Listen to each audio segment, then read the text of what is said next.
Fast Forward Productions. The women are speaking.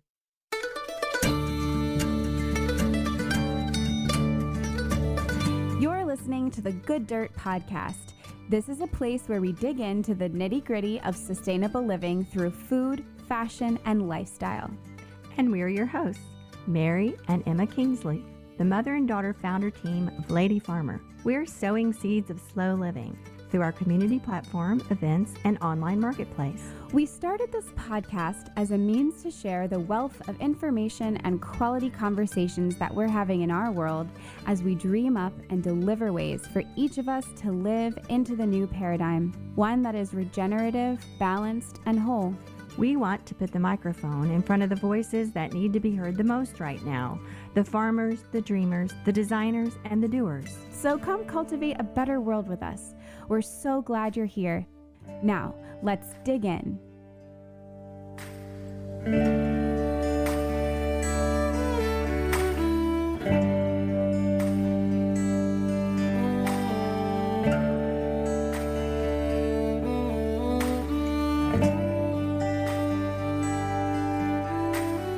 Good morning, everybody. Welcome to a special episode of the Good Dirt podcast. Usually we reserve solo episodes, so one without an interviewee, for our bonuses, but we thought that we would add a few more of these just into the general rotation of Friday episodes. So today it's just my mom and I chatting a little bit about a very general topic that we like to chat about here, about slow living and what it is, and answering some of your questions, all in prep for the Slow Living Challenge, which is coming up next month. It's something that we do every year, and we'll tell you all about it. And yeah, we're excited to dig in. Yes, and good morning, everybody. So, in thinking about this episode and what we wanted to discuss, I was just thinking about a few things. Well, first of all, we did ask you guys on Instagram for some input as to your thoughts about slow living and some things that come up for you around that. And also, I thought that you and I should check in about our own experience with slow living, Mom, and what we think about it and how we are going about it. And yes, I think that that might be something that we maybe forget to talk about from time to time because we're always asking other people about their experience with it.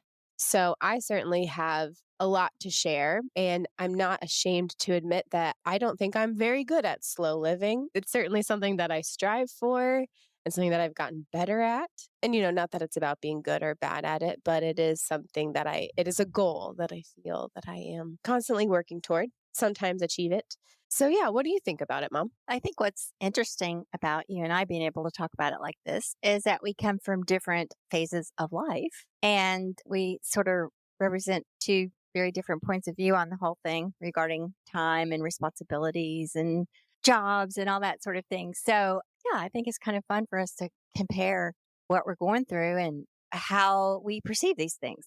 Yes, and I think that's a really important point to make because for anyone listening, your experience is so different from the next person and from our experience. And something like how to live life is something that we're all trying to figure out. And we're all looking to each other for answers. Well, how do you do it? What are your tips and tricks? And yeah, just the disclaimer that everyone's situation is so different, but we have very similar experiences across the board.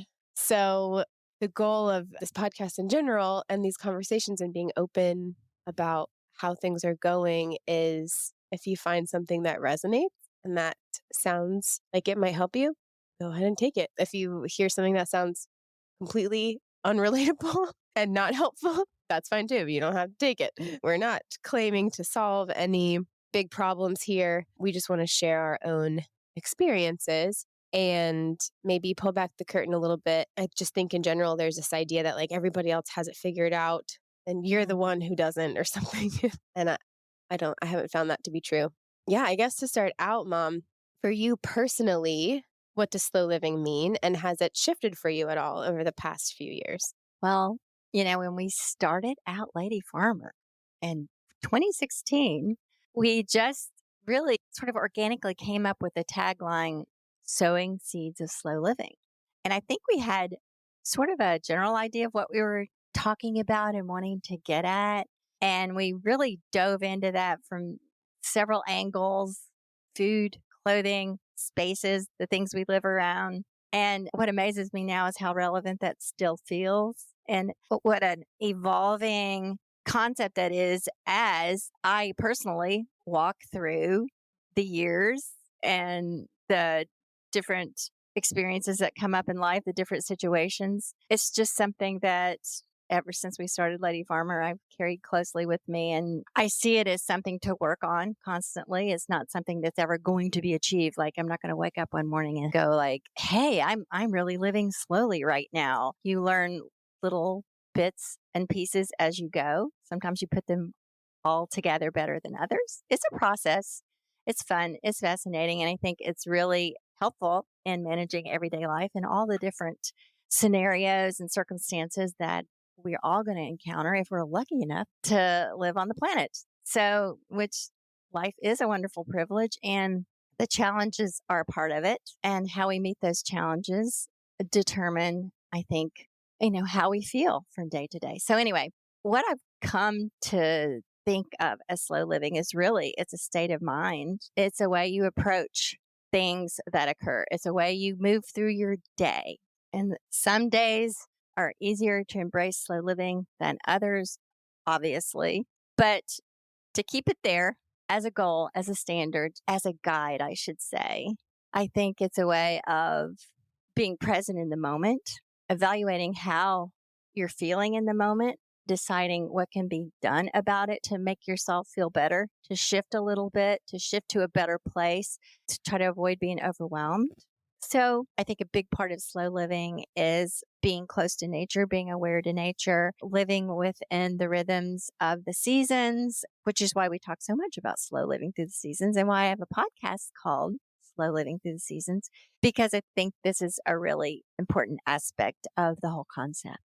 So what does it mean to you? I think I agree with everything you said. I also think about it like an alternative way of thinking, a way to sort of untangle from I don't know how else to say it in this moment, but like the productivity trap or the expectations around what you should be doing in a day, or how you should be engaging with an experience, or how there might be an option to do something a little faster and a little cheaper, but stopping long enough to think sort of, what's the payoff in that? And is faster and cheaper always better?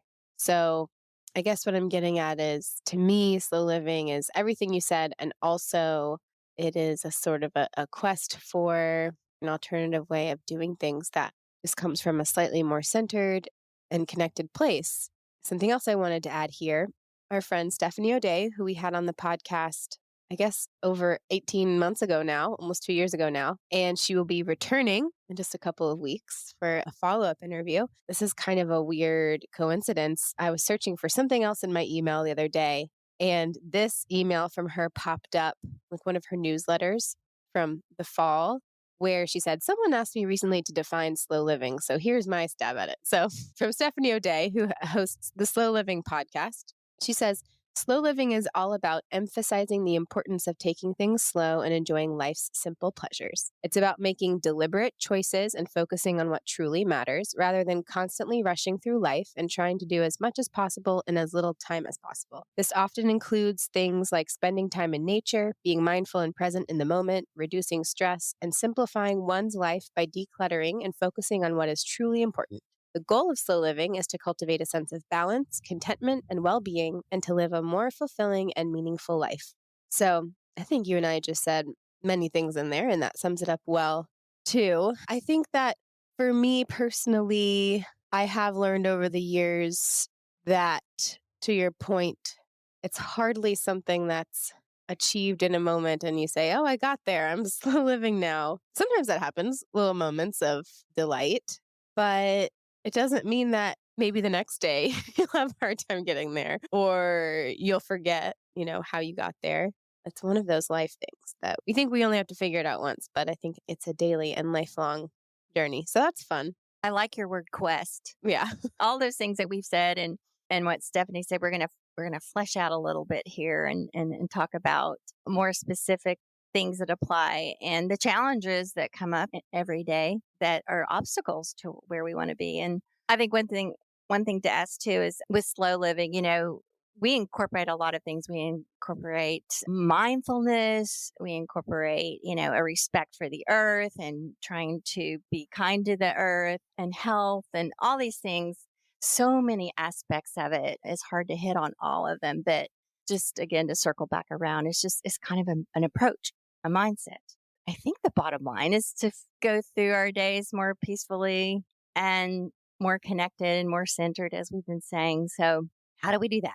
Yeah. And something that just popped in my head, since I have, in this very moment, I'm feeling very, just with the way the winter has gone, with things in our family and my heat being broken for 2 weeks, and I'm getting over the flu and things in my husband's family is I just, for many reasons, feel like I've had various, I'm using air quotes, projects and things around the house that in my living space that I feel are coming between me and living more slowly. And so I'm noticing that a lot of my time is spent with a little bit of anxiety around, that corner has a few things that I need to give away or put away or kind of deal with. The table over there, I have a project laid out over it that I'm not going to put away until I finish it because I need to finish it and things like that.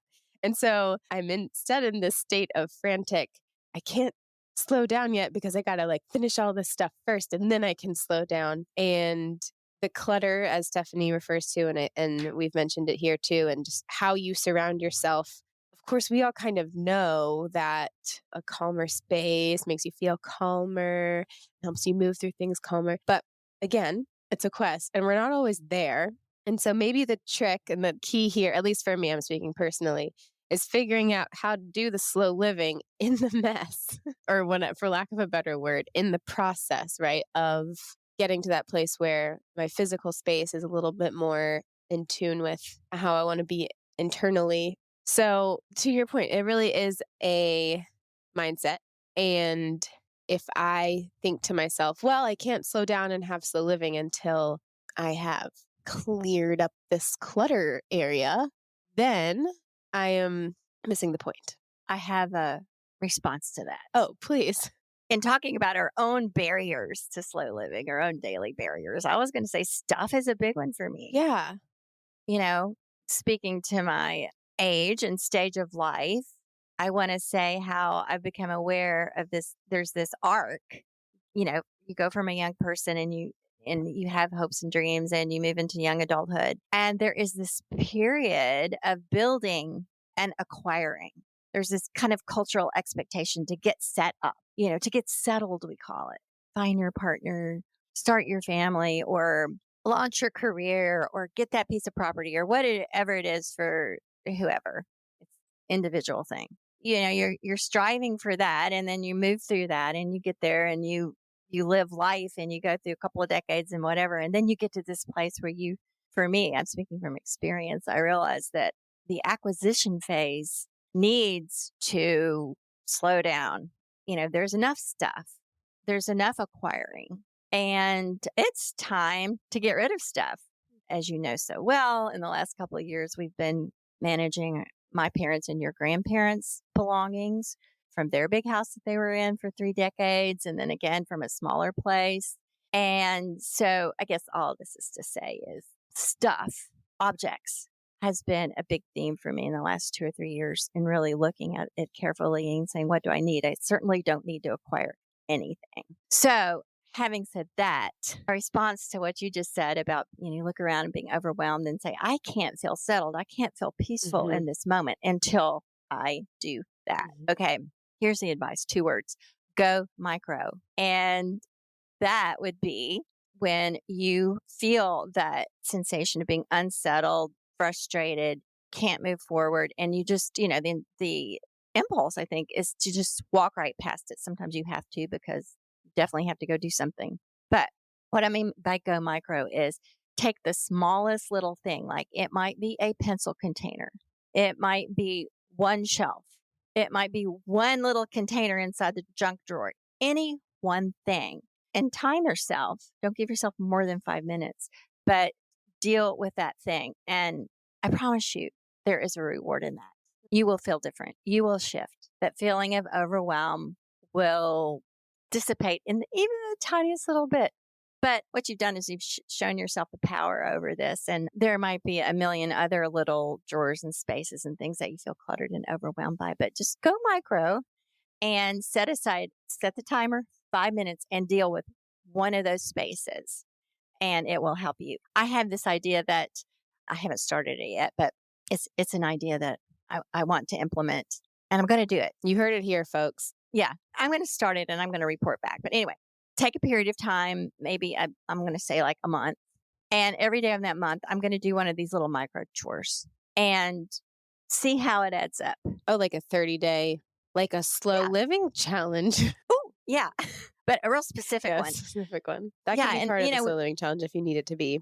Yeah, like a specific clutter targeted slow living challenge, like a daily 5 minute space targeting, even the smallest of spaces. And usually I get into it and do a little more than I thought I was going to do. And it's even more rewarding. Well, I guess what I'm thinking with it all is that something that has literally never occurred to me is that the act of doing the decluttering, as opposed to just a means to an end of slow living, in a way could be the slow living. Actually, part of slow living and being mindful in the moment is doing the work of that. Even if it's not as relaxing, kick up your feet, the mindfulness of spending the time with the objects that you have so mindlessly probably accumulated. And just the process of that, of being more mindful in that process, really helps to shift the way that you are bringing things into your space, because this is a cyclical problem, right? And the more that you connect with that which has accumulated too much and overwhelmed you, the more that you are not inclined to bring new things into your space. That has proven itself over the years. And that's so true. And it brings up another aspect of slow living that I think we need to emphasize. And that is like slow living's not about just sitting around with your feet up and sipping your tea or whatever. It certainly, hopefully, is part of it. But when we talk about slow living, we're really not talking about just kicking back all the time. It's more about being conscious and mindful and present in the moment. And certainly taking the time to slow down and pay attention to your surroundings and thoughtfully discern what you need and want around you and what can be set aside or whatever is a really important part of it. So yeah, I like that. Taking the 5 minutes to take a micro space and figure it out. Going off of some audience input that we got, we had several answers around the slow living question regarding living intentionally and peacefully and being outside. Lots of slow living for many, many people involves being outside, which makes sense. Another aspect of the idea of slow living, I think, is being more connected with nature and the rhythms of nature, and remembering that we are nature and we do have seasons of rest and hibernation and things like that. And then there's certain times where our own productivity is just completely baffling to even ourselves. I have days like that. I'm like, how did I do all that stuff today? And it's just because sometimes nature works really hard in spurts too, and that's just how it is. It's not necessarily these systems of time and logic that we've put on top of things. To that point, a big barrier for many people would be a day job or something that keeps them away from their home 9 to 5, or probably even more so a strange irregular schedule. Something might have you away nights, something might affect your sleep. And so that's a big barrier for many folks. I have experienced that as well. The job and the needing to make money sort of getting in the way of your life. And that's something that we definitely don't have an answer to, except that slow living is, again, it's a moment by moment quest, I guess. It's a moment by moment opportunity to incorporate and maybe shift a mindset wherever you are and however you're spending that time. And it doesn't mean that you have a perfectly clutter-free house that you get to sit in and kick up your feet and drink tea all day in necessarily. That would be nice. It might mean that at your day job or whatever job, you might find connecting with another human to be very grounding and inspiring. And yeah, I guess it's really just mindfulness kind of wherever you are. And starting there will ripple its way out into being able to find and enjoy peace more when you are able to be at home and to create your physical spaces in the way that are most conducive to your living slow. Yeah, I think what we're talking about here is time and full schedule. And most of us feel like our schedule's full, whatever our circumstances are. You have kids, you have your job, you have responsibilities, you have all these things. I want to say that I don't have a house full of kids anymore, and I work from home, and I don't have a lot of places I need to be at a certain time. Occasionally I do, but it's not every day, certainly like it used to be, like when all the kids were around and so forth. So why do I feel like I'm short of time? That doesn't really add up. The point being, and we talk about this in a recent bonus episode, we talk about how time is really a construct and how we approach it is so important, and it's so we can shift it. We can literally shift it without really shifting anything in our lives. We can shift it just by thinking about it differently. And maybe some of you out there are going, "Oh, but you don't know the things I have to do." Well, of course, everybody's different and there are extreme circumstances, and your situation might be way, way different from mine. But I guess what I'm getting to is that I think everybody can relate to the experience of not having enough time. And so, what can you do about it? Again, I'm going to say go micro. Like you were just saying, I'm going to take the moments, look for relief in a moment. And I think it's a great time to remind ourselves to pay attention to your senses as you go through the day. In the morning when you're driving to the job that you feel like takes up all your time, notice the sunshine, notice the scenery on the way, anything that's pleasant on the way. When you get there, what do you see out the window? Can you go get a cup of coffee and enjoy that? Can you enjoy interaction with another human being? Just notice. Take 30, 45 seconds to just gaze, to pause, to breathe, anything to bring yourself out of the big picture into the small picture and into any pleasant, uplifting moment to bring some light into your day.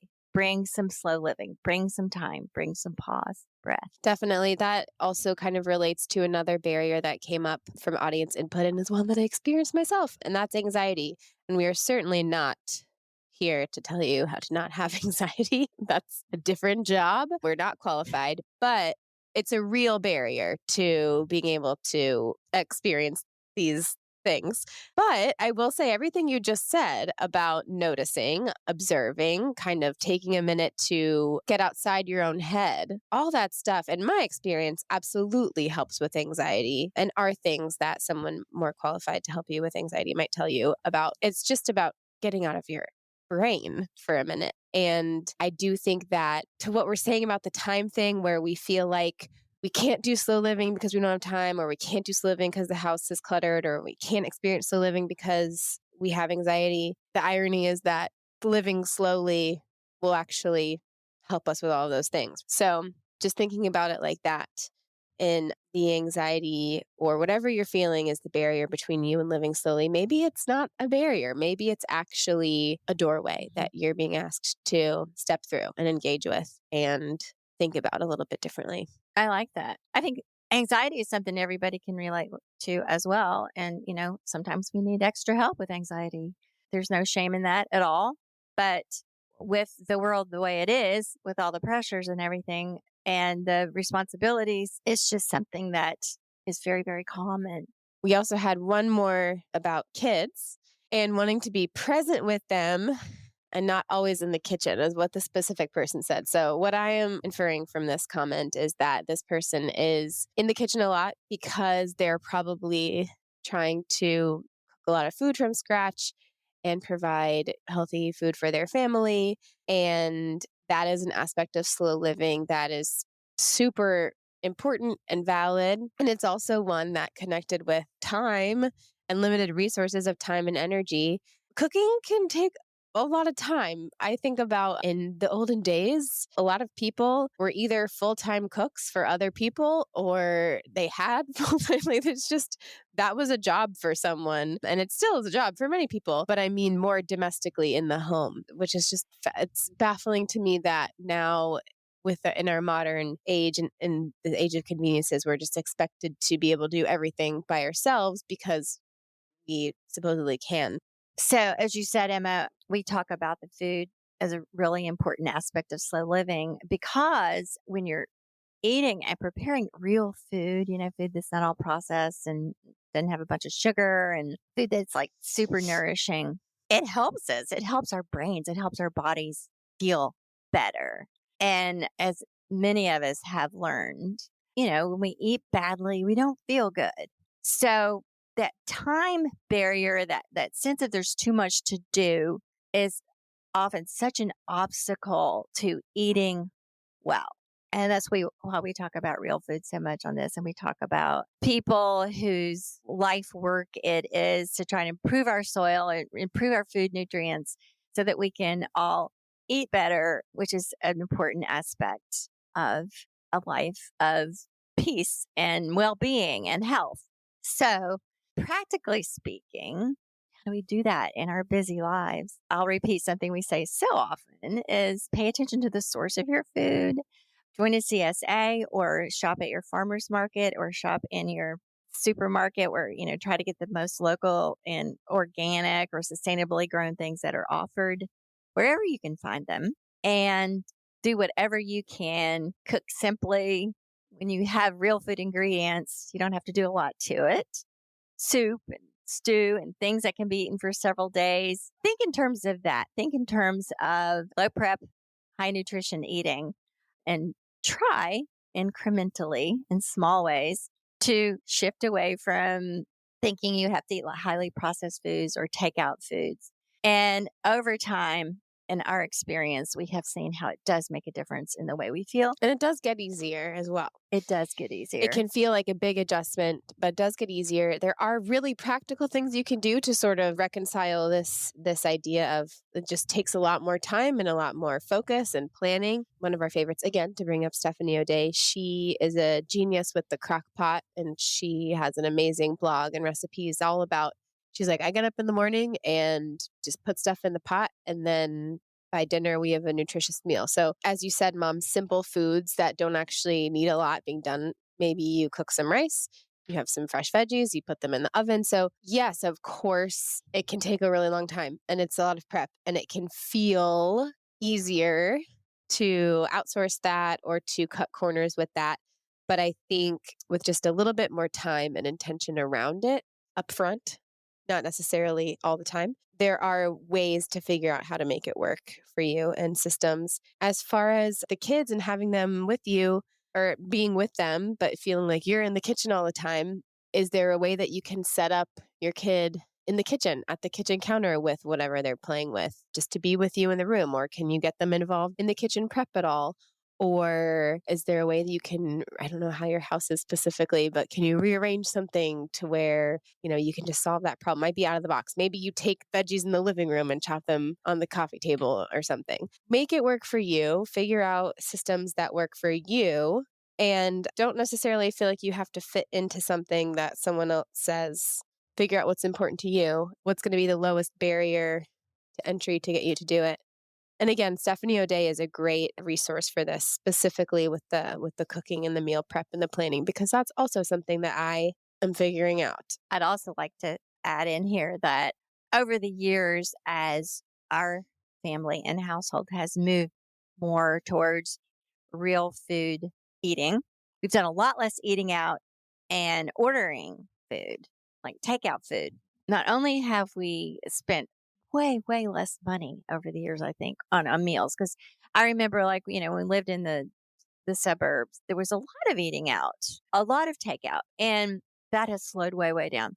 But the other thing that I've noticed is now when we do an occasional takeout, the amount of waste that comes with food delivery, I personally experience. It's very, very stressful. And part of it is because I understand, what happens to most of those containers. Most of it's non-recyclable. It goes straight in the landfill. And I'm just kind of overwhelmed with how much waste one family meal can generate from takeout. That is not to judge or shame anybody that has to do this. I understand that, you got to do what you got to do. What I am saying is that I recognize the stress that added on me and the anxiety on me. Literally, it makes me anxious. So now, when the suggestion comes up, oh, let's order such and such, I take that into account. And sometimes it's appropriate. Sometimes it's what needs to happen. I mean, we all know there's circumstances. But also, if it doesn't need to happen, and I personally can skip that stress and anxiety and waste, that's good for me. That's a good slow living moment for me. It's just taking that in mind. And that extends also to things I buy, the packaging, and how I'm going to deal with that. Over the years, I have noticed how that affects my decision making on what I want to bring into the house. And the more you practice these things and the more you learn, we talk a lot about it on the Good Dirt, the more you'll find yourself really unconsciously adapting to this type of thinking, this type of lifestyle, which we think is part of slow living. Absolutely. So just doing a little check-in here. We do want to do a few more rapid fire. We got some more interesting questions about slow living and sustainability. And then we want to chat a little bit about the slow living challenge before we wrap up for today. So much more to be discussed here, but for the sake of getting this all in, to your exact point, Mom, one of our questions comes from living in a city and having this fast-paced sort of everything delivered all the time life. I don't know if this person's speaking specifically about food or other things, packages and such. I would just say to that, because I also live in a city and have seen personally our relationship with packages and delivery go down. I just decided, like you said, at some point that even though it can feel in the moment much more convenient to click something and have it delivered to your house, you don't have to think about it. I don't know if it's this mindset of like, I want to support local businesses, or I actually like, in my head, I convinced myself it's actually more convenient if something is close by and on my way to something else to go physically pick up an item and purchase it from an establishment than like wait even just a couple of days. So a big example of this is our local hardware store. Many local hardware stores carry not just hardware stuff, like a lot of stuff. They're like a general store. And so I find myself almost weekly going to the local hardware store for whatever it might be. And you know what? It might feel like on the screen, it's technically a couple more dollars in the moment. Maybe it's not as cheap as Amazon, but I do think that if I refrain from just, oh, I just need it right now, deliver it now, and I say, I'm going to go into the world and, maybe I'll visit my local coffee shop too and do this errand. And then when I get back, I'll have the thing. I will have supported a local employee owned business and I won't have to deal with the cardboard box after it's at my house. That's the biggest thing for me with the delivery packages is the cardboard boxes and dealing with those. That's one little thing that I've done to help with the influx of convenience and delivery and things just coming in all the time is just deciding that actually in a lot of ways it's more convenient to just go get it. Maybe not every time, but I prefer that. I'm going to offer a flip to that. Earlier, I was talking about food delivery, but someone answered our Instagram questions about slow living. What about Amazon? And I think you're talking about Amazon, actually. And so we live rurally. If there's an item I need that could save me a lot of driving around and looking, especially when I don't quite know where to do this item, I choose that. I feel like that's the more slow living thing for me. To see the item that I know I need and I know where to get it, and I can wait 2 or 3 days for it. I'm not in that big of a hurry.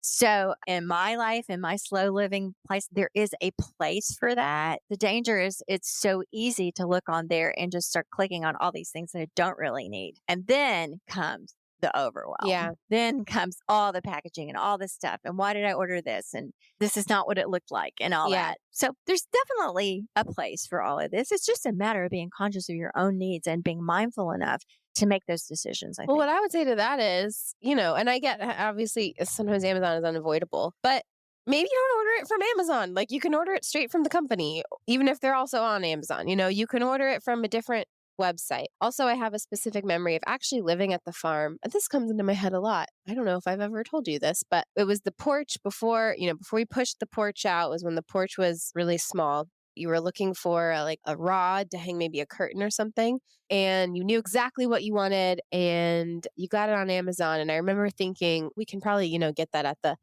hardware store that you do have locally. It's not that far away from you. But it was just too easy to say, oh, I know Amazon, I'll get it. It'll be here in 2 days.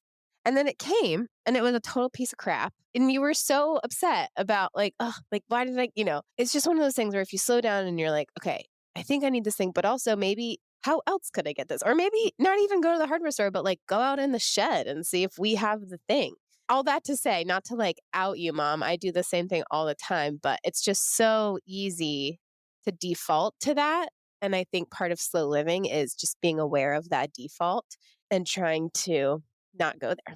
For sure. Undoubtedly, there are mail order fails. And then do I send it back? And then that's a big hassle too. No, yeah, completely all inclusive. Maybe it's something if you feel like you have to order something, maybe you make it like your third option. And you're like, I have to think of 2 other ways to solve this problem. And if I really can't do it, or if I can't access either of those things, then I can let myself order this or something. I don't know. I really appreciate that question, though. It's a hard one. There's no yes or no. It all boils down to you're paying attention to what your needs are and how things make you feel. Yeah, definitely. Let's see. Another one was, also about kids and being surrounded by instant gratification. Not to totally simplify this one, but my first reaction is, yes, kids are surrounded by instant gratification. I think I know the type of instant gratification that you're talking about. And it's probably not the slow living kind or else you wouldn't think that this was a slow living issue.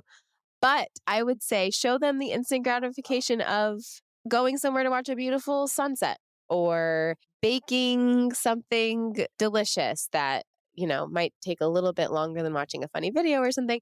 But kids are so excited by things that we take for granted often. Showing kids more stuff in the realm of slow living and, more nature and stuff like that might feel really obvious to us and like we don't even think about it, but they are so excited. They might not have been shown that before, or they might not recognize that milk comes from a cow and what exactly that means, So there's so many. I just think that's actually such a great way to not only bring kids into slow living, but bring yourself into slow living through letting yourself sort of rediscover how awesome the world is. That's a fun one. And thank you for asking that. That's a good one. And to your point about, taking the kids to go watch a sunset, I can see kids of a certain age thinking, oh, that's really lame. I can remember my mom, we would be on a car trip and my mom would make my dad pull over so we could look at a view. And I remember thinking, oh, what?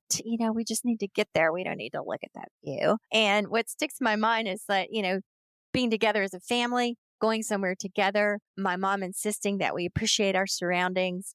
And even if in the moment, as like a 12-year-old or something, I would roll my eyes, that was just a really important thing for my mother to do. And it's that act of appreciating my surroundings very much a part of me today. And doing something as a family, going somewhere as a family. Yeah, I guess if you feel like in the moment it is not being appreciated, take heart.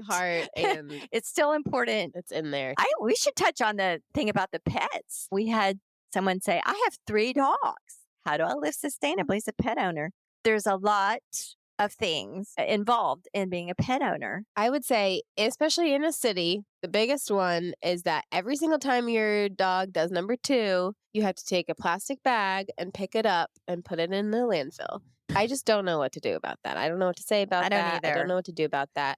I will say on the market, there are like more quote unquote sustainable options. There's more like paper picker upper bags. That's probably a little better, but ultimately they're still going in a trash can. I would say if you are not in a city or a neighborhood or a place that like really requires you to pick up poop, if there's any way that your dog could go in a bed of pine straw or a pile of leaves and it's like truly not going to bother anybody, leave it if possible. Just leave it. Like all animals in nature, leave it.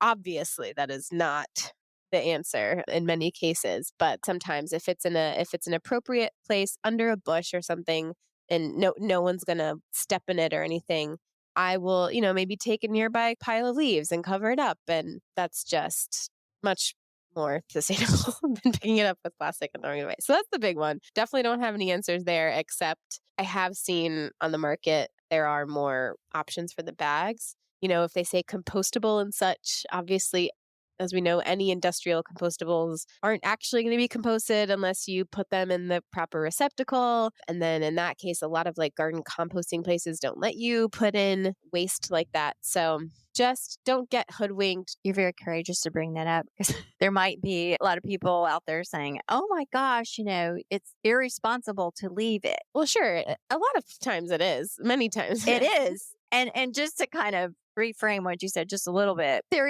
is a responsible place way out of the way, underneath organic material. And the next rain that comes, it's going to go back into the earth. To me personally, now, people can write us and tell us how wrong we are about this. That's okay. We're all learning. But for me personally, that is much more sustainable than putting it in a plastic bag and putting that plastic bag in the trash with millions and billions of other plastic bags full of dog waste that are never going anywhere in the landfill. They're not going to break down. They're not going to biodegrade. It is there essentially, practically, for all practical purposes, for a very, very long time. So to the point, this is, you have to be super discerning in this situation, but we just have to use our heads, people, and a lot of common sense going on here. But aside from that situation, something we do, a lot of you guys are going to say, oh no, can't do that. But just hear me out here. Make our own dog food. And sounds like, oh, how, I have enough trouble feeding the kids. How am I going to make food for the dog? But we have just discovered that it's a great way to save time and money, and it's more sustainable. You don't have all this packaging waste and all of this. Just make big batches of dog food. Yeah, definitely batch it. You don't like make them every meal. Oh yeah, no, big batches. Like you're only doing you're doing it maybe once or twice a week. You're filling up a crock pot and you're making all the food at once, and then it's there and you dish it out for the dog. And there are all kinds of dog and cat foods out there now that are super fancy and claim high nutrition and better for your pet and all of this. And it's all true. Your dog will benefit from real food, your dog and cat, and whatever critters you have benefit from real food the same way you and your family do. You can shop real food, high nutrient meals for your family. It can also happen for your pets. Again, you sort of have to make a routine out of it and fit it into your kind of a rhythm of your life, but it's a big payoff. Make your own food. Definitely. And I think we published a recipe for dog food in the almanac not too long ago. We might have to revive that. So, yeah, that is a good one. I'm trying to think of all the ways, I guess, like messes, pet messes. It's hard to not use paper towels and plastic bags and things like that as having a dog with digestive issues. Been there. It's tricky. But as much as you can, we do have paper towels in the house for when we really need them. But I'm talking about personally, I don't think my mom has any paper towels, but it's pretty surprising how much you are actually able to pick up with just cloths and towels. And it might be a little bit more laundry, but it is definitely less trash. We have a pile of old ripped towels that are just specifically for those kinds of messes. And we go through them pretty regularly, just, wiping up the muddy floor or wiping the dog's muddy paws or whatever. So we do fine without the paper towels. But there is something I want to say about pet ownership and sustainability and slow living specifically, is that our beloved pets contribute greatly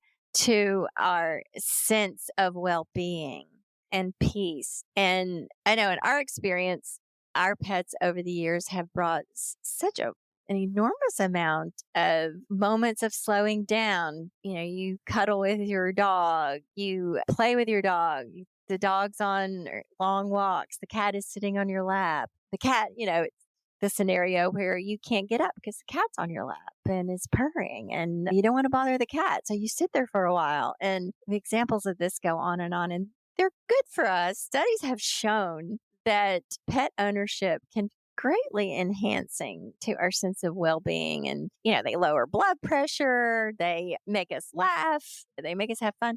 So can't underestimate the value of our beloved pets in our quest for slow living. Now, it's not all relaxation and laughter and cuddles. We all know that.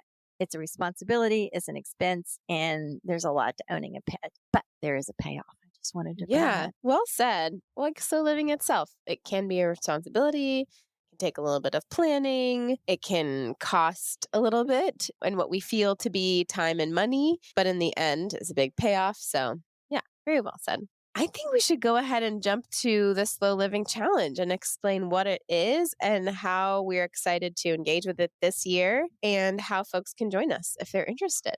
You go for it, All Emma. right. So every year around this time, sort of late winter, we find ourselves coming back to the Slow Living Challenge, which has been such a fun way to connect with the community and anyone looking to slow down and live slower. And this year will be no exception. We are doing it just slightly later this year. In the past, we've done it maybe even late January, early February, sort of more in wintertime. This year, it'll be the 3 weeks leading up to spring, the spring equinox. So it'll be right at the very end of winter. And I was thinking about this, how it's a little bit of a juxtaposition because spring feels like such a ramp up time. You know, things are finally warming up and we're coming out of our cocoons. And especially in the real world, in school and everything, spring can just be like really crazy. So I think it's a great time to do this slow living challenge, sort of right before that, to really prep and to really take this last little bit of winter for what it is and appreciate it. So we are starting on March 4th, technically, will be the first day of the Slow Living Challenge. And the Slow Living Challenge will come in the form of an email with weekly prompts,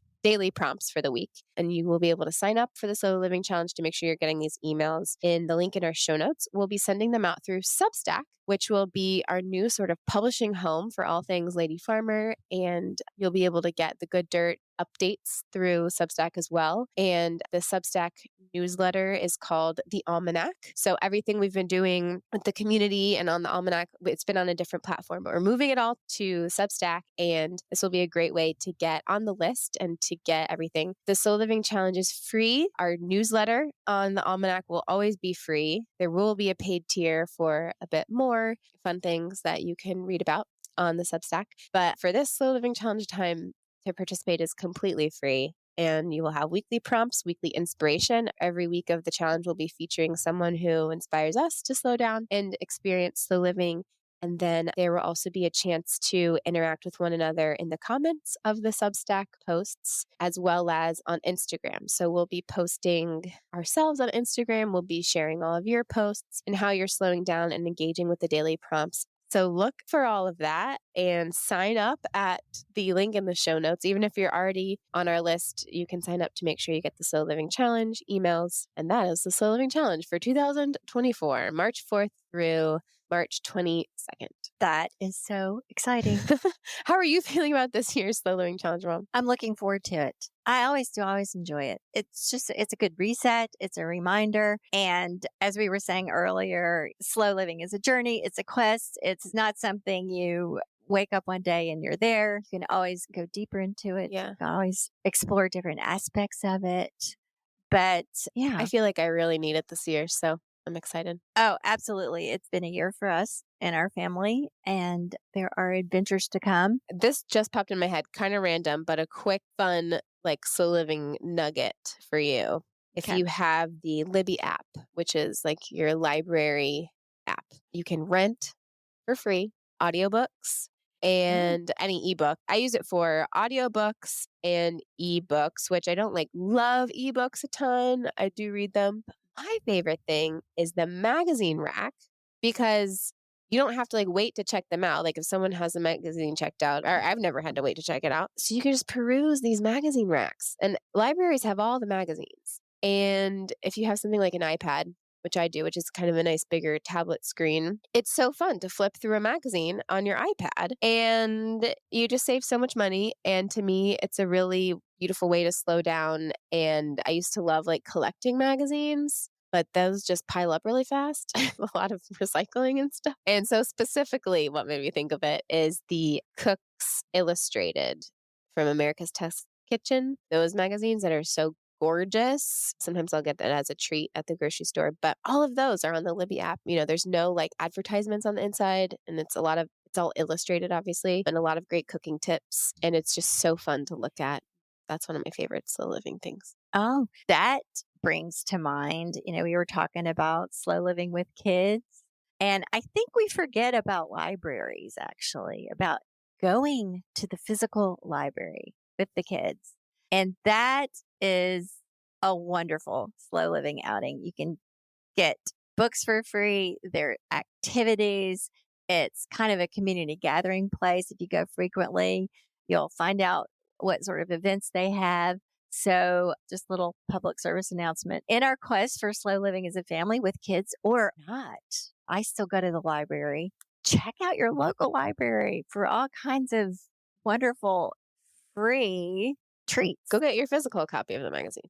Too. Yeah. Yeah. So we live in this wonderful world, y'all, that offers us all of these opportunities. It's really just a matter of kind of sorting through it all, deciding what brings you that sense of presence and peace and loving your life every day and enjoying all of these moments, this string of moments that are put together to become your days and your weeks and months and your years. In your life. Absolutely, your life. So thank you for joining us. Yeah, let's do it. Thank you for joining us this Friday. Thank you for being up for something a little bit different. We're excited to do more of these, more kind of deep dives with just us two. And we will be back next week with another interview. And we can't wait to see you in the Slow Living Challenge and on Substack. Yes, come in. Thank you for being a part of the Lady Farmer Good Dirt Almanac community. Thanks, everybody. We'll see you next time. See ya.